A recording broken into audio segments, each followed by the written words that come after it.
నాగేంద్రహారాయ త్రిలోచనాయ భస్మాంగరాగాయ మహేశ్వరాయ నిత్యాయ శుద్ధాయ దిగంబరాయ తస్మై నకారాయ నమః శివాయ.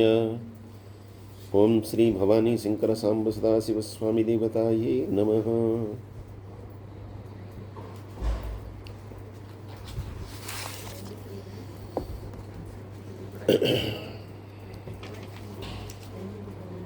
రత్నప్రభూతో రక్తాంగో మహార్ణ వనిపానవిత్ మూలం విశాలో హ్యమృతో వ్యక్తావ్యక్తస్తపోనిధి. 93 అండి. రత్నప్రభూతో రక్తాంగో, సమస్తమును సృష్టించినటువంటి వాడు, వాటిల్లో రత్నములన్నింటినీ కూడా సృష్టించినటువంటి వాడు, అలాగే రత్నముల వంటి వర్ణము కలిగినటువంటి వాడు, ఎర్రటి వర్ణము కలిగినటువంటి వాడు. మహార్ణవ నిపానవిత్, అక్కడ ఇచ్చినటువంటి అర్థం గొప్పదైనటువంటి సముద్రం యొక్క నీటిని త్రాగుటలో నేర్పరి. అంటే ఎప్పుడైతే ఈ ప్రళయకాలంలో సమస్తం కూడా హరింపబడుతుంది అని చెప్పుకున్నాం. ముందర సమస్తం జలమయమవుతుంది, ఈ జలమంతా కూడా అగ్నిలో ఇదైపోతుంది, ఆ అగ్ని కూడా మొత్తం వాయువులో లీనమైపోతుంది, ఆ తర్వాత మొత్తం కూడా అదృశ్యమైపోతుంది, మళ్ళీ పూర్తి మొత్తం జలంతో మళ్ళీ నిండిపోతుంది. అంటే ఈ ప్రక్రియలో సముద్రాన్ని నీటిని తాగటంలో కూడా నేర్పని మహార్ణవ నిపానవి, దాన్నంతా కూడా ఒక క్షణంలో లేకుండా చేస్తాడు, త్రుటిలో లేకుండా చేసేస్తాడు దాన్ని. సాక్షాత్తు పరమాత్మే అక్కర్లేదు, మనకి ఒక మహర్షి కూడా మొత్తం అలా సముద్రాన్ని మొత్తం ఆపోసన పెట్టాడు, అగస్త్య మహర్షి అని. మొత్తం ఆ నీటిని మొత్తం తాగేసి మళ్ళీ ఆయన చెవిలోంచి పంపించడం వల్ల జాహ్నవి అనేటటువంటి పేరు వచ్చిందని, భగీరథుడు తీసుకొచ్చినప్పుడు, ఆ నదిని తీసుకొచ్చినప్పుడు. అలాగే మూల విశాలామృత, అంటే విశాలము అతి విస్తారమైనటువంటి వాడు. అమృత స్వరూపము, అంటే అమృతము అంటే ఏంటి? జనమరణ చక్రములకు అతీతముగా చేయగలిగేటటువంటిదే అమృతము. అమృతం అంటే అంతే కదా, అమృతం అనేటటువంటిది పుచ్చుకున్నటువంటి వాడికి మళ్ళీ మరణం లేదు వాడికి. కాబట్టి అటువంటి అమృత స్వరూపుడు, జన్మమరణ చక్రము నుంచి తప్పించేటటువంటి వాడు. వ్యక్తావ్యక్త, కనిపించి కనిపించకుండా ఉండేటటువంటి వాడు, ఎవరికి కనిపించాలో వారికి మాత్రమే కనిపించేటటువంటి వాడు. తపోనిధి, తపస్సు చేసేటటువంటి వారికి స్థానమైనటువంటి వాడు, వారికి కనిపించేటటువంటి వాడు. ఆరోహణోధిరోహశ్చ శీలధారి మహాయశా సేనాకల్పో మహాకల్పో యోగయోగ కరో హరి. ఆరోహణ అధిరోహణ. ఆరోహణ అంటే ఏదైనా కూడా పైకి వెళ్ళటము, అధిరోహణము అంటే కిందకి దిగటం. అక్కడ ఇచ్చినటువంటి అర్థాలు వదిలేసేయండి. ఉన్నత స్థితికి పోవాడు, ఆరోహించినటువంటి వాడు అనేటటువంటి ఇచ్చాడు. రెండవది అసలు అధిరోహణం అంటే కనుక ఆరోహించడం కాదు, దిగిపోవడం అన్నమాట. అంటే ఆయన ఆరోహణములు అధిరోహణములు అన్నీ కూడా తెలిసినటువంటి వాడు. ఆయన మనకేదో సినిమాలో డైలాగ్ కూడా వస్తుంది, ఎక్కడ తగ్గాలో ఎక్కడ ఎక్కాలో అని చెప్పి. అంటే ఏది ఎప్పుడు ఎలా జరగాలో అలా జరిపించేటటువంటి వాడు. అది ప్రతిదానికి ఆవేశము పడకూడదు. ఇప్పుడు అక్కడ దక్షయజ్ఞం వినాశనం చేయాలి కాబట్టి సాక్షాత్తు భగవత్ స్వరూపుడైనా కూడా క్రోధాన్ని తెచ్చుకున్నాడు. అలాగే మహర్షులు లాంటి వాళ్ళు, భృగు మహర్షి కానీ ఇలాంటి వాళ్ళందరూ కూడా వచ్చి శాపాలు ఇచ్చి వెళ్ళిపోయారు. అయినా కూడా దాన్ని ఓర్పుతో తీసుకున్నాడు, కానీ వాళ్ళు ఎవ్వరికి తిరిగి శాపాలు ఇవ్వలేదు, వాళ్ళని ఎవరిని ఇవ్వలేదు. ఎందుకని అది అలా జరగాలి, లోక కళ్యాణం కోసం వాళ్ళు రావటం, వాళ్ళు ఏదో శాపం ఇవ్వటం, ఈ కథలన్నీ కూడా వచ్చాయి. అంతేగాని వాళ్ళు కావాలని ఏదో వచ్చి విష్ణువుతోటి ఇది చేయడానికో, ఆయన చేత కాళ్ళు నొక్కించుకోవడానికో, లేదంటే దూర్వాస మహర్షికి ఏదో శివుడి మీద కోపం రావడమో, ఆయన వీళ్ళు అంబరీషుడితో ఇవన్నీ ఏంటంటే అంబరీషుడి యొక్క గొప్పదనాన్ని లోకం కోసం చాటి చెప్పడం కోసం దూర్వాస మహర్షి యొక్క చరిత్ర అంతా కూడా. దూర్వాస మహర్షి ఆయన్ని శపించడం అనేది కానీ ఇదంతా కూడా. ఎందుకంటే వాళ్ళు చాలా చాలా గొప్ప గొప్ప జ్ఞానులు వాళ్ళు, అందులో సాక్షాత్తు భగవదంశతో వచ్చినటువంటి వాళ్ళు అలాంటి పనులు చేయరు. కానీ అలా చేయటానికి కారణం ఏంటంటే అటువంటి వాడే ఈ పని చేశాడంటే మనం ఎంతరా అని చెప్పి మనం తెలుసుకోవాలి కాబట్టి అంతే. ఇందాక మనం చెప్పుకున్నటువంటి దానిలో కూడా అంతటి గొప్పవాళ్లే అజ్ఞానం అంటే మనకి పూర్తిగా అదే ఉంటుంది. కానీ ఒక స్థితికి రాగానే మనం ఏదో గొప్పవాళ్ళం అనుకుంటే కనుక ఆ అజ్ఞానం అనేటటువంటిది ఎంత ప్రమాదమైనా తెచ్చిపెడుతుంది. అహంకారం అనేటటువంటిది అన్ని రకాల ప్రమాదాలు తెచ్చిపెడుతుంది, అజ్ఞానం కూడా అన్ని ప్రమాదాలు తెచ్చిపెడుతుంది. కాబట్టి మనం ఏదో ఇంత ఉండగానే నాకు చాలా తెలుసు అనుకుంటే అంతా కూడా జీరోనే. కాబట్టి ఇటువంటి వాళ్ళు అటువంటి చేశారు, ఇలా జరిగింది అనేది ఏంటంటే కేవలం అంటే అటువంటి వారికి కూడా తప్పదు అని మనం తెలుసుకుని మనల్ని మనం సరిచేసుకోవడానికి మాత్రమే. అంతేగాని మహర్షులు లేదంటే దేవతల మధ్యలో కొట్టుకుంటారా? ఎందుకు కొట్టుకుంటారు వాళ్ళు? కాబట్టి అది ఎలా ఉంటుందో తెలిసినటువంటి వాడు. అలాగే శీలధారి, సత్ప్రవర్తన కలిగినటువంటి వాడు. మహాయశాహ సేనాకల్ప, చాలా గొప్ప కీర్తి కలిగినటువంటి వాడు, గొప్ప సేనలను సృష్టించేటటువంటి వాడు. ఆ దుష్ట సంహారం కోసం ఎటువంటి సేనలైనా కూడా సృష్టించేటటువంటి వాడు. మహాకల్ప, ఆయన ఎలా కావాలనుకుంటే అలాగా ఆయన సృష్టిని దాన్ని చేయగలడు. యోగ, యోగము తానే అయినటువంటి వాడు. అంటే యోగము అనేటటువంటిది ఏంటంటే, యోగము అనేటటువంటిది భగవంతుణ్ణి చేరుకునేటటువంటి మార్గంలో ఒక చివరికి చేరేటటువంటి సోపానం వంటిది. ఎందుకంటే ఆ యోగాభ్యాసము, యోగాధ్యయనం అంటే ప్రాణాన్నంతా కూడా ఇది చేయటము, అలాగే షట్చక్రాలన్నింటి కూడా ఉద్దీపనం చేయటము, ఆ షట్చక్రాలని తేజోవంతం చేసి ఇవన్నీ కూడా ఆ మార్గానికి ముఖ్యంగా వేసేటటువంటి కావాల్సినటువంటివి అన్నమాట. కాబట్టి అటువంటి యోగమంతా కూడా తానే అయి ఉన్నటువంటి వాడు ఆ పరమాత్మే. యోగహరహ, యోగకరహ, అసలు ఆ యోగమును సృష్టించినటువంటి వాడే ఆయనే. అలాగే హరిహి, విష్ణువు తానే. అంటే విష్ణువు తానే అంటే శివుడు అంటే ఐశ్వర్యాన్ని కలిగించేటటువంటి వాడు, సర్వమంగళుడు. విష్ణువు అంటే సర్వవ్యాపి. విష్ణువు అంటే పేరు కాదు, ఆయన పేరు విష్ణువు కాదు. అంటే ఆయనకి ఎన్నో పేర్లు ఉన్నాయి. హరి అయింది, జనార్దన అయింది, అన్నీ ఆయనే. విష్ణువు అంటే ఏంటంటే సర్వవ్యాపకుడు. అందుకే ఫస్ట్ మనం చదువుకుంది విశ్వం విష్ణుర్ వషట్కారో. మొత్తం విశ్వంతా కూడా వషట్కారంలో వ్యాపించి ఉన్నటువంటి పరమాత్మ. యుగరూపో మహారూపో మహానాగహనో వధ న్యాయ నిర్వహణ పాద పండితోహ్య చలోపమ. యుగముల యొక్క అంటే ఆ కాలచక్రం అంతా కూడా తానే అయి ఉన్నటువంటి వాడు. కాలచక్రం అంతా కూడా ఆయనదే. ఆయన చేత సృష్టింపబడిందే, ఆయన చేత సృజింపబడినదే. మహారూప, కావాలనుకుంటే ఏదైనా రూపాన్ని ధరించగలిగినటువంటి వాడు. మహానాగహనః, మహానాగహనః అనేటటువంటి దానికి గొప్పవాడైనటువంటి గజాసురుణ్ణి చంపినవాడు అని. గజాసురుడు ఏంటి, నాగం ఏమిటి అంటే నాగము అంటే పాము మన లెక్కలో. అటువంటిది మహానాగహనః అనేది ఈయనకి ఎందుకు చెప్పాడు అంటే, గజాసురుడు అనేటువంటి వాడు వీడు తప్పు రాశాడా, లేదంటే గజాసురుని గురించి ఎందుకు చెప్పాడు అనేది వస్తే కనుక, అంటే ఈయన మహానాగ ఎలా అవుతాడు? ఈయన గజాసురుడు మహానాగ అవడు కదా. అంటే ఆ నాగాన్ని ఆభరణంగా ధరించేటటువంటి మహానుభావుడు ఎవరున్నాడు? శివుడు ఉన్నాడు.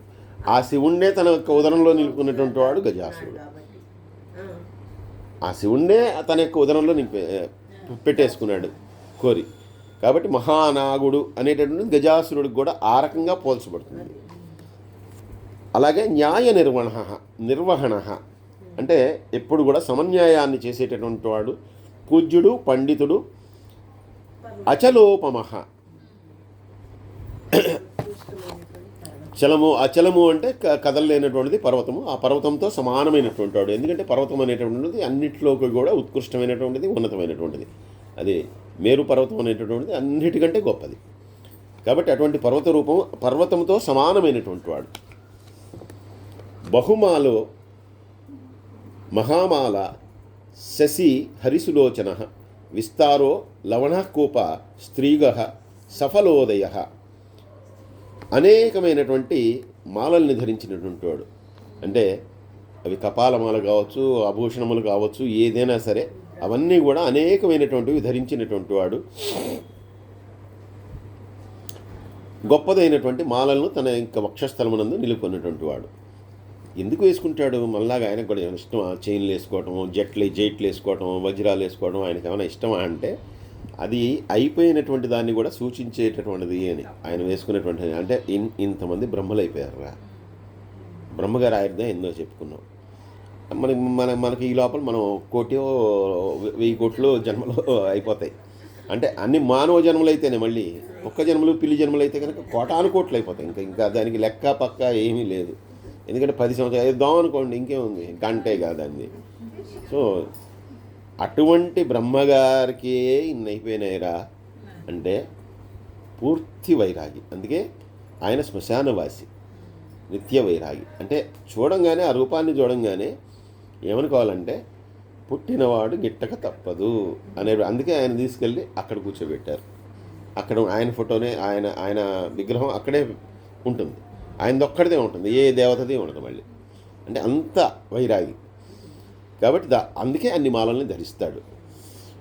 శశి హరిసులోచన, సాక్షాత్తు ఆ శశినే తన యొక్క శిరస్సు మీద పెట్టుకున్నటువంటి వాడు. హరిసులోచన, చక్కని దృష్టి కలిగినటువంటి వాడు. విస్తార లవణ కూప, విస్తార లవణ కూప, మిక్కిలిగా వ్యాపించినటువంటి వాడు, ఉప్పు తానే అయినటువంటి వాడు అన్నాడు. మిక్కిలిగా వ్యాపించి ఉన్నటువంటిది ఏంటండి? ఈ మొత్తం కూడా లవణమే వ్యాపించి ఉన్నది. అంటే ఈ సముద్రాల్లో కూడా దధి సముద్రము, క్షీర సముద్రము, లవణ సముద్రము, ఇలా 7 సముద్రాలు, సప్త సముద్రాలు అంటారు. సప్త సముద్రాలు అంటే అదేదో హిందూ మహాసముద్రము, బంగాళాఖాతం ఇవి కాదు. వాళ్ళు చెప్పిన పురాణాల్లో వాళ్ళు ఋషులు చెప్పినవి ఏంటంటే సప్త మహాసముద్రాలు అంటే కనుక ఇవి. అంటే క్షీర సముద్రము, దధి సముద్రం. ఇందులో ఎక్కువగా ఉన్నటువంటిది లవణ సముద్రమే. ఈ లవణ సముద్రమే అన్నిటికంటే పెద్దది. అంటే మన భూమండలం అంతా కూడా వ్యాపించి ఉన్నటువంటిది ఈ లవణ సముద్రమే. కాబట్టి అటువంటి లవణ సముద్రము తానే అయి ఉన్నటువంటి వాడు. కూపహ అంటే తటాకము, నూయి, ఇటువంటివి కూడా. అంటే జలము తానే అయినటువంటి వాడు, జలంలోంచి వచ్చినటువంటి వాడే కదా. సో జలము తానే అయినటువంటి వాడు. త్రియుగ, గడిచినటువంటి 3 యుగములు అంటున్నాడు ఇక్కడ. 3 యుగములు కదా, యుగములు 4 కదా. గడిచినటువంటి 3 కాలములు, 3 కాలం అంటే భూత భవిష్యత్ వర్తమానం కాలములన్నీ కూడా తానే అయినటువంటి వాడు. సఫలోదయ అంటే చక్కని ఫలితములను, సత్ఫలితములను ఇచ్చేటటువంటి వాడు. త్రినేత్రశ్చో విషణ్ణాంగో మణివిద్ధో జటాధర బిందుర్ విసర్గ సుముఖ శరస్సర్వాయుధ సహ. త్రినేత్ర, ఆయన 3 కన్నులు కలిగినటువంటి వాడు.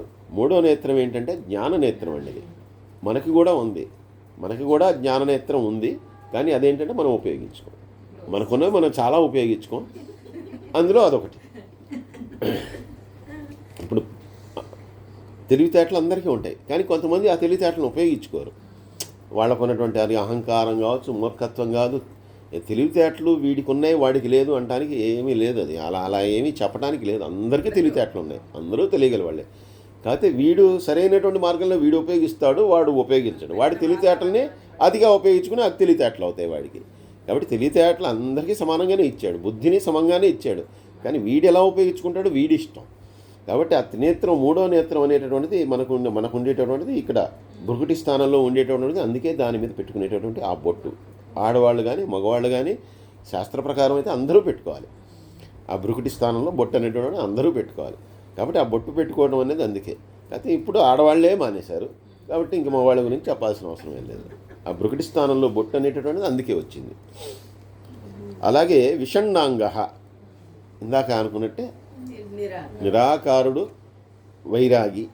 మణివిద్ధ, ఎప్పుడూ కూడా మణుల చేత ప్రకాశించువాడు.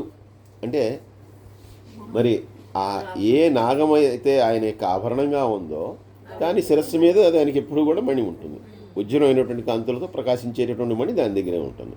కాబట్టి అటువంటి మణి ఉన్నటువంటి నాగమే ఆయన యొక్క ఆభరణం. కాబట్టి ఆయన ఎప్పుడు కూడా దాంతో ప్రకాశిస్తూ ఉంటాడు.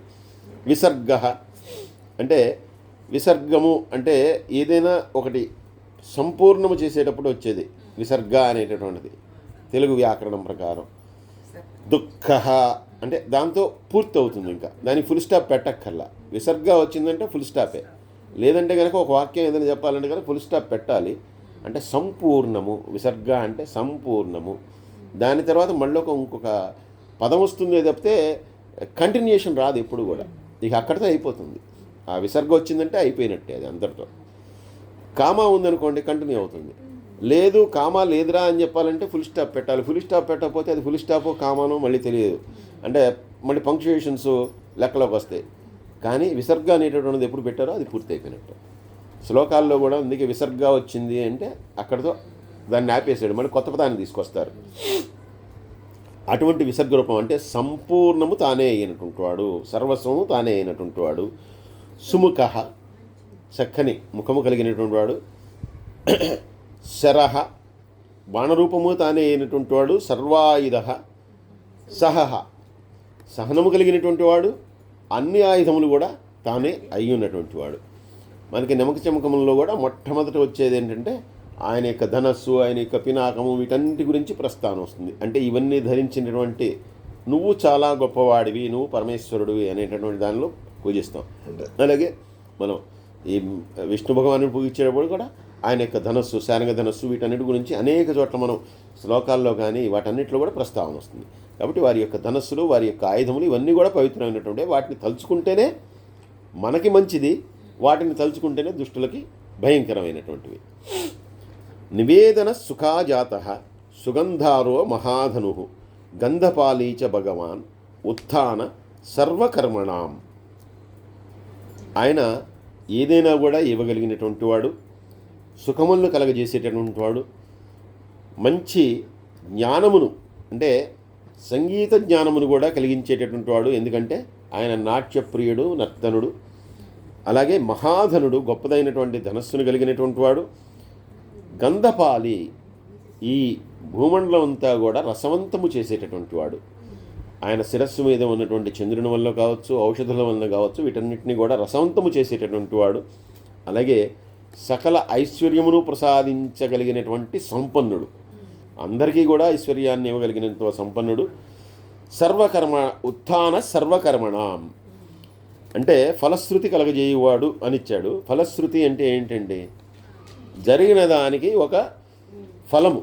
అంటే మనం ఒక ఏదైనా ఒక శ్లోకం చదివాము, లేదు ఒక వ్రతం చేసాము, దానికి కలిగేటటువంటి ఫలం ఏదైతే ఉందో అది. అంటే ఎప్పుడైతే ఒక మంచి పని చేసామో దానివల్ల కలిగేటటువంటి ఫలం ఏదైతే ఉందో అది మంచిగానే కలుగుతుంది. అంటే మనకి ఉన్నత స్థితిని కలగజేసేటటువంటి వాడు, సర్వకర్మలకు కూడా తన యొక్క శక్తియుక్తులతోటి ఉన్నత స్థితిని కలగజేసేటటువంటి వాడు. మంధానో బహుళో వాయు సకల సర్వలోచన తలస్థాల కరస్థాలి ఊర్ధ్వ సంహాసనో మహాన్. సమస్తమైనటువంటి సృష్టిని కూడా మధించేటటువంటి వాడు. మధించటం అనేటటువంటి దేనికోసం? చెడును పోగొట్టడం కోసం. మధించనేటటువంటిది గొప్ప విషయాన్ని కానీ మంచినే ఉంచుకోవటానికి. ఇప్పుడు కూడా ఒక ఆలోచన, మనం ఏదైనా చేయాలని చెప్పి అనుకున్నాం అనుకోండి, ఇలా చేద్దామా, అలా చేద్దామా, అలా చేద్దామా, ఇలా చేద్దాం అని చెప్పి ఆలోచన చాలాసేపు చేస్తాం. ఎందుకు చేస్తాం? దానిలో ఒక మంచిని లేదంటే ఒక గొప్ప స్థితిని తీసుకురావడానికి మనం చేసేటటువంటి ఒక ప్రయత్నం. కాబట్టి ఏదైనా కూడా మదనము అనేటటువంటి దేని అంటే ఒక గొప్ప దానికోసం. అలాగే ఆ క్షీరసాగర మదనం కూడా దేని జరిగింది? అమృతం కోసమే జరిగింది. కాబట్టి అలా సృష్టిని అంతటిని కూడా మధించి దీనిలో అనవసరమైనటువంటి దాన్ని కూడా కాలకొట్టంలాగా తీసేస్తాడు. అవసరమైనటువంటి అమృతం లాంటి దాన్ని వెలికి తీస్తూ ఉంటాడు. అంటే గొప్ప గొప్ప వారిని ఉన్నతమైనటువంటి స్థితులకు చేరుస్తాడు, లేనంటి వారిని సృష్టి క్రమంలో మా సంసార చక్రంలో పడేలాగా చేస్తూ ఉంటాడు. బహుళ వాయు సమస్తమునందు వాయు రూపములో. ఎందుకంటే వాయువుకి ఏ రూపము లేదు, ఎక్కడనైనా సంచరించగలిగినటువంటిది వాయువే. అలాగే ఎక్కడ సంచరిస్తే దాని యొక్క రూపాన్ని, దాని యొక్క దీన్ని పట్టుకుంటుంది. అంటే ఒక చక్కని ఒక గంధపు చెట్లు ఉన్నటువంటి, లేదు ఇటు మనం వాకింగే చేస్తున్నామండి, ఇలా వెళ్తున్నాం అనుకోండి, అక్కడ మన మోటార్ వైపు అక్కడ చూస్తుంటే కనుక అక్కడ ఎటువంటి వాసనలో, ఎందుకంటే క్రోటన్ చెట్లు ఉంటాయి, అలా తిరిగి ఇలా వచ్చామంటే పారిజాతం వైపు వచ్చేసరికి చక్కని సువాసన వస్తుంది. అదే వాయువు అక్కడ ఉంది, ఇదే వాయువు ఇక్కడ ఉంది. అంటే దాని ఉనికిని, దాని యొక్క రూపాన్ని, దాని యొక్క పద్ధతిని మొత్తాన్ని మార్చుకుంటుంది. అది ఎలా ఉంటే అలా అయిపోగలదు. అలాగా సమస్తమునందు వాయు రూపమే ఉన్నటువంటి వాడు. అలాగే సకల సర్వలోచన, ఆయనే మన యొక్క సమస్తమైనటువంటి ఆలోచనలకు, సమస్తమైనటువంటి భావనలకు ఆయనే సమస్తమైనటువంటి వాడు, ఆయనే మూలమైనటువంటి వాడు. తలహ తాళహ, సమర్థత కలిగినటువంటి వాడు, తాళజ్ఞానము కలిగినటువంటి వాడు. కరస్థాలి, చేతి యందు పాత్ర కలిగినటువంటి వాడు. ఆయన చేతిలో అన్నపూర్ణాదేవి ఆయనకి అంటే అన్నపూర్ణాదేవి ఆయనకి ఇచ్చేటటువంటి పాత్ర కాకుండా ఆయన పట్టుకునేది ఏంటంటే బ్రహ్మకపాలము అంటే ఆయన చేతిలో ఉండేటువంటిదండి. అంటే ఆయన కూడా భిక్షువే, ఆయన కూడా అంతటి శంకరుడు కూడా భిక్షువే, అంతటి మహావాడు కూడా. అందుకే సాక్షాత్తు ప్రకృతి రూపమైనటువంటి ఆ అన్నపూర్ణాదేవి ఆయనకి ఇచ్చినట్టుగా ఆవిడ పట్టుకున్నట్టు ఈయన తింటున్నట్టు ఈయన చేతిలో ఒక పాత్ర. ఊర్ధ్వ సంహవన మహాన్ అంటే ఎవరినైనా కూడా ఉన్నతమైనటువంటి స్థితికి తీసుకెళ్ళగలిగినటువంటి గొప్పవాడు. మనల్ని ఎవరైనా ఉద్ధరించాలంటే కనుక వాళ్ళు గొప్పవాళ్ళు అయి ఉండాలి. మనల్ని ఎవడో మనకంటే చేతగాని వాడో, మనకంటే తెలివి తక్కువవాడో, మూర్ఖుడో మన ఎప్పుడు కూడా ఉన్నత స్థితికి తీసుకెళ్ళాడు. మనకు కావాలంటే ఇంకా తీసుకెళ్ళి ఇంకా కింద పడేస్తాడు. కాబట్టి స్నేహం ఎప్పుడు కూడా గొప్పవాళ్ళతో చేయాలి. మూర్ఖులతో చేస్తే ఏమవుతుందంటే మనం వాడికంటే పనికిరాని వాడిగా తయారవుతాం. కాబట్టి ఉన్నతమైనటువంటి వాళ్ళతో, మనకంటే బాగా చదువుకున్న వాళ్ళతోటే స్నేహం చేయాలి. ఛత్రం సుఛత్రో విఖ్యాతో లోక సర్వాశ్రయ క్రమ ముండో విరూపో వికృతో దండీకుండీ వికుర్వణ. ఛత్రం సుఛత్ర విఖ్యాత సృష్టినంతటికీ గొడుగు వంటివాడు అనండి. అంటే ఈ సృష్టి అంతటిని కూడా గొడుగు అనేటటువంటిది ఏం చేస్తుంది, మనకి ఎండ నుంచి కానీ దేని నుంచి అయినా కూడా రక్షణ కల్పించేటటువంటిది ఆ ఛత్రమే. ఆ ఛత్రము ఎలా అయితే ఆ ఛత్రపు ఛాయలో మనమందరం కూడా ఎండ నుంచి కానీ వాన నుంచి కూడా రక్షింపబడతామో, అలాగే విశ్వం అంతటిని కూడా అలా ఛత్రములాగా ఆయనే ఛత్రములాగా ఉండి ఆ ఛత్రముతో అందరినీ కూడా రక్షిస్తూ ఉంటాడు. అలాగే లోక, అలాగే అటువంటి ఛత్రమైనటువంటి ఆయన సర్వప్రసిద్ధుడు. అంతే కదా, ఎవడైతే మనని కాపాడుతాడో, ఎవడైతే మనని రక్షిస్తాడో అటువంటి వాడు ఇప్పుడు కూడా గౌరవనీయుడు. ఆయన ఎప్పుడు కూడా స్థవనీయుడు. అంటే మనం స్తోత్రం చేయటానికి కానీ మనం స్తుతి చేయటానికి కానీ ఆయనే అర్హుడు, అటువంటి వాడు. అందుకే సుఛత్ర విఖ్యాత. అంతేగాని ఇక్కడ ఆయనకేమీ ఛత్రములు ఉండవు. ఎందుకంటే అది కేవలం ఛత్రము అనేటటువంటిది కేవలం రాజులకు మాత్రమే ఉండేటటువంటిది ఛత్రం అనేటటువంటిది. లోక, లోకమంతా కూడా తానే అయినటువంటి వాడు. సమస్త ఆశ్రయ క్రమ, అందరికీ కూడా ఆశ్రయింపదగినటువంటి దానిలో వరుసలో మొట్టమొదట ఉండేవాడు ఎవరు అంటే భగవంతుడే. ఎవరైనా సరే, మనం ఎవరైనా సరే ఆశ్రయింపదగిన వాడు అందరం కూడా. మనం ఎవరినైనా వెతుక్కుంటే కనుక మొట్టమొదట మనకి కనిపించేటటువంటి వాడు ఎవడు అంటే భగవంతుడే. ముండహ అంటే మళ్ళీ ఆయన యొక్క రూపాన్ని మళ్ళీ వర్ణన చేస్తున్నారు. ఆయన ఒక్కోసారి జటాధారి, ఒక్కోసారి ముండహ, పూర్తిగా ఏ రకమైనటువంటి ఇది వెంట్రుగా లేనటువంటి వాడు. విరూప, వికారమైనటువంటి స్వరూపము కలిగిన వాడు. వికృత, మళ్ళీ వికృతమైనటువంటి రూపము కలిగినటువంటి వాడు. ఎందుకు ఇలా చెప్తున్నారు అంటే, ఒకటి ఈ శిరోముండనం గురించి ఎందుకు చెప్తున్నారు, వికృతమైనటువంటి రూపాన్ని గురించి ఎందుకు చెప్తున్నారు అంటే, ఏ రూపము లేనటువంటి వాడు, ఏ రూపము లేనటువంటి వాడు కాబట్టి అన్ని రూపములు తానే ధరించగలిగినటువంటి వాడు కాబట్టి. అంతేగాని ఈ రూపమే అనేటువంటిది ఏమీ లేదు. దండి కుండి వికుర్వణ, దండము కలిగినటువంటి వాడు. ఏ దండము కలిగినటువంటి వాడు అంటే సామధాన భేద దండోపాయములు. కాబట్టి భగవంతుడు కూడా తన యొక్క భక్తుడిని కానీ తన యొక్క ఆశ్రితుడిని కానీ ఒక దారిలో పెట్టడానికి, ఈ మార్గమైనా కూడా చేపట్టడానికి అవసరమైనటువంటి దండము కలిగినటువంటి వాడు. అలాగే అతన్ని అనుగ్రహించడానికి కుండి పాత్ర కలిగినటువంటి వాడు. అనుగ్రహాన్ని అంటే తన యొక్క ఉన్నటువంటి అక్షయ పాత్ర నుండి ఏదైనా కూడా ఇచ్చి వాడిని మళ్ళీ ఉన్నత స్థితిని, వాడికి చక్కని ఐశ్వర్యాన్ని ప్రసాదించగలిగినటువంటి వాడు. వికుర్వడ, దుష్టులందరినీ కూడా వికృతముగా అంటే నాశనము చేయగలిగినటువంటి వాడు. సర్వే జనా సుఖినో భవంతు, సమస్త లోకా సుఖినో భవంతు. స్వస్తి.